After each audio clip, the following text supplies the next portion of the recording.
સુરતની પાંડેસરા પોલીસની સરાહનીય કામગીરી.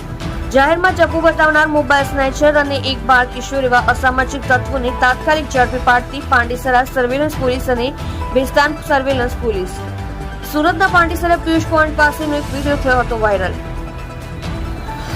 વિડીયોમાં યુવક અને અન્ય યુવકને ચપ્પુ મારતો દેખાયો હતો, જેમાં પાંડેસરા પોલીસ દ્વારા જાણવા મળ્યું કે આરોપી ઉનપાટિયાથી મોબાઈલ સ્નેચિંગ કરવા રાહદારીઓને શોધતો પાંડેસરા પિયુષ પોઈન્ટ આવી પહોંચ્યો હતો અને ત્યાં એક યુવક દેખાઈ મોબાઈલ સ્નેચિંગ કરવા જતા સામેવાળો યુવક દ્વારા પ્રતિકાર કરતા આરોપીએ ચપ્પુ કાઢી જાહેરમાં વાર કરવા લાગ્યો હતો.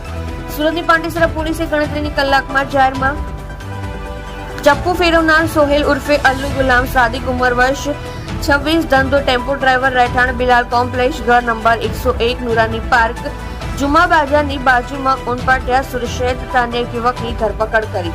સુરતની પાંડેસરા વિસ્તારમાં જે જગ્યાએ જાહેરમાં ચપ્પુ ફેરવ્યું હતું તે જ વિસ્તારમાં સોહેલ ઉર્ફે અલ્લુ ગુલામ સાદિક શેખ નામક આરોપીનું સરઘસ કાઢ્યું હતું.